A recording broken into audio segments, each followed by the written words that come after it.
starting.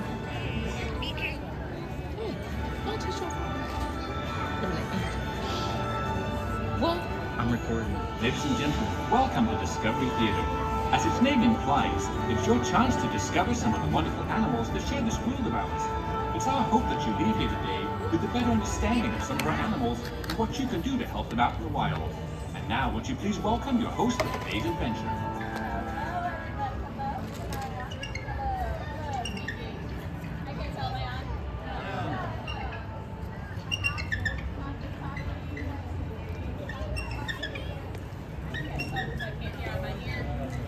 There I am. I can talk now. There we go. Thank you, guys. Hello. Welcome to Discovery Theater. My name is Virginia, and I'm an animal care specialist.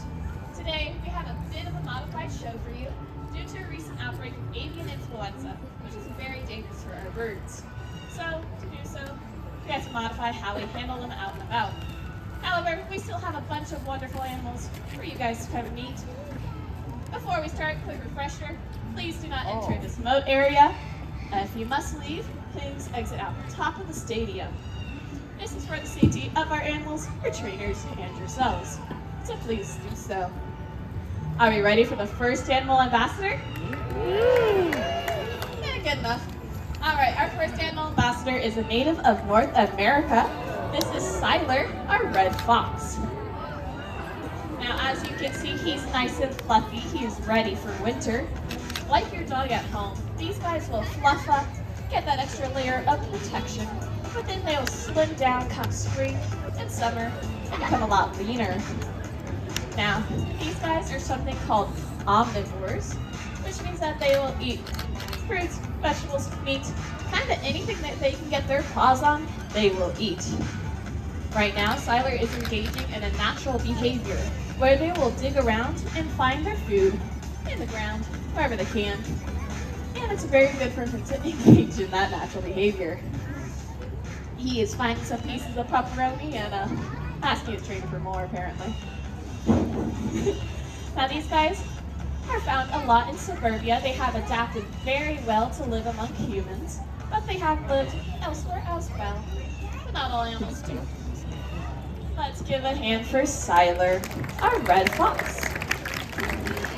He did very well today. He's actually considered an old man. He's 12 years old, so doing pretty good for his old man life. Right, for our next animal ambassador, we'll be turning to South America, and we're going to welcome out a type of bird. Now, Callie here is a military macaw, and you might notice she's got a lot of different colors. So these bright colors you'll see on her actually act as a sort of camouflage. These guys are found in the great rainforest of South and Central America, and they're also found in large flocks. Those bright colors help them blend in, and it confuses potential predators when they're trying to hunt. Now, these guys are called military macaws.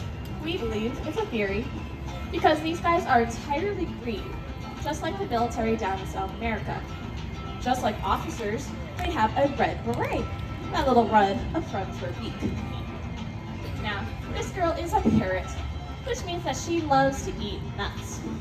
These guys have a very strong biting force that allow them to apply about 600 pounds per square inch of pressure.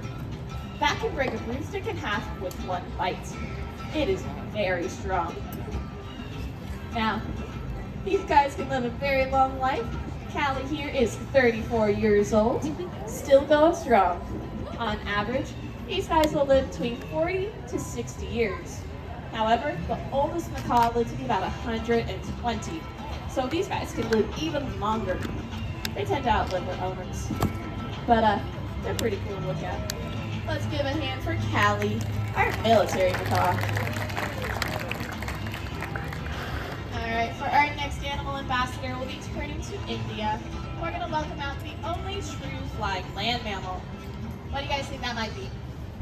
A bat. You guys are correct. Our next animal ambassador, his name is Picardy, and he is our giant Indian fruit bat. Once he's ready, he'll come out momentarily. We have set up this rope. We're going to demonstrate how these guys will spend the majority of their time hanging upside down, moving side to side. But he's taking his time. There he is. Now, as you can see, he does spin upside down all the time. The only time these guys are upright is when they are flying or when they are going to the bathroom. These guys do something called urine washing. It's just when they kind of pee on themselves and help clean themselves up. It's one way to help identify individuals within a whole group of them, as these guys tend to flock in large numbers. These guys have special hooks to their thumbs and their toes that allow them to easily hang upside down without expending too much energy. Very important for these guys. Yeah, he did pretty good. Now, bats are some of the most common mammals in the world. 1 out of every 5 mammal is in fact a bat.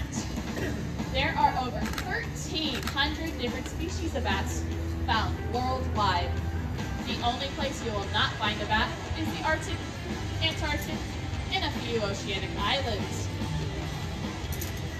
These guys can range in size from the smallest being the size of a bumblebee to the largest being the giant Malaysian fruit bat, which has a wingspan of over 6 feet.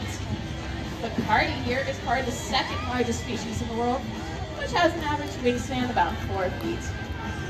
With his wings open like that, you might have noticed that his wing structure is actually very similar to your hand structure.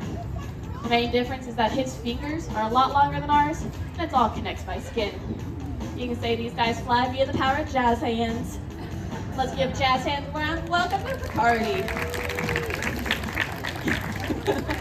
I just got to, you know, it's cute. All right, our next animal ambassador is a native to Africa, and he is a type of small cat. A lot of people think that he is a baby cheetah, but he is not. Our next animal ambassador, his name is Trooper, and he is an African serval. Now, one thing that sets servals apart is that they have both spots and stripes. Most cat species have one or the other, but these guys are unique because they have both. This pattern helps them camouflage in the wild, as they are found in the tall grasses of the African savanna. Really helps them blend right in. These guys are some of the most successful hunters in Africa, with a successful hunt rate of about 50%. Now, that might not sound great to you or me, but for cats, it's amazing. Other cat species are lucky to be about 20% of the time. Right now, we are doing a training demo. Here at Discovery Theater, we use something called positive reinforcement training. So anytime he does something we ask, he'll get a treat as a reward. If he doesn't, that's okay. We are working with him so that hopefully he will demonstrate the behavior we ask.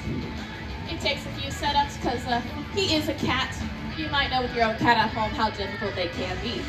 And that's okay. It's all sorts of communication and working together. These guys are basically our coworkers.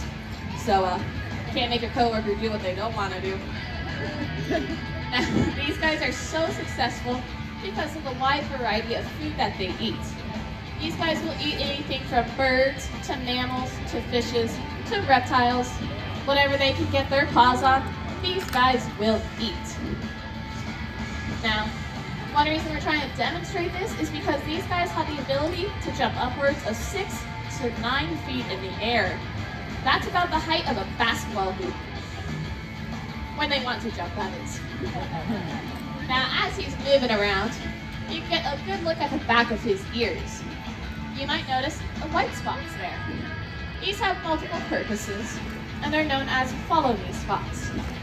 These are used by their kittens in the African savanna to follow their parents as they're moving around through the tall grasses.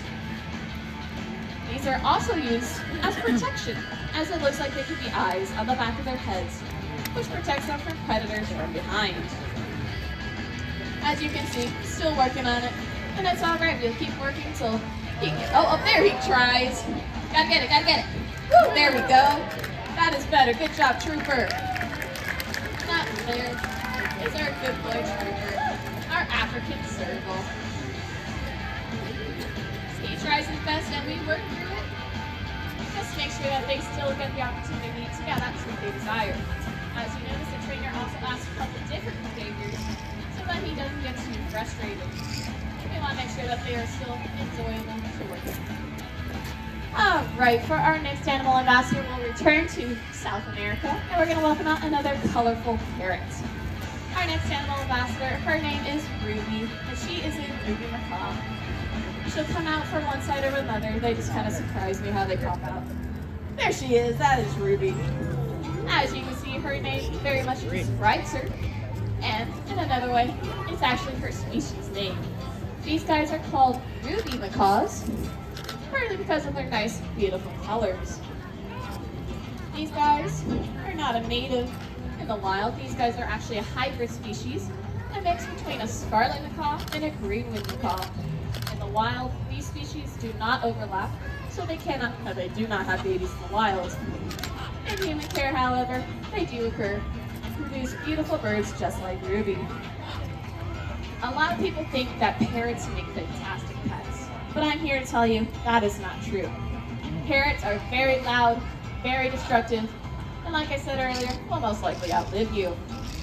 Ruby here is 37 years old and still going strong. Older than most of the people in our department. However, due to the illegal pet trade and diminishing wild spaces in South America, a lot of macaw species are going endangered. 5 out of 17 macaw species have already gone extinct in the wild.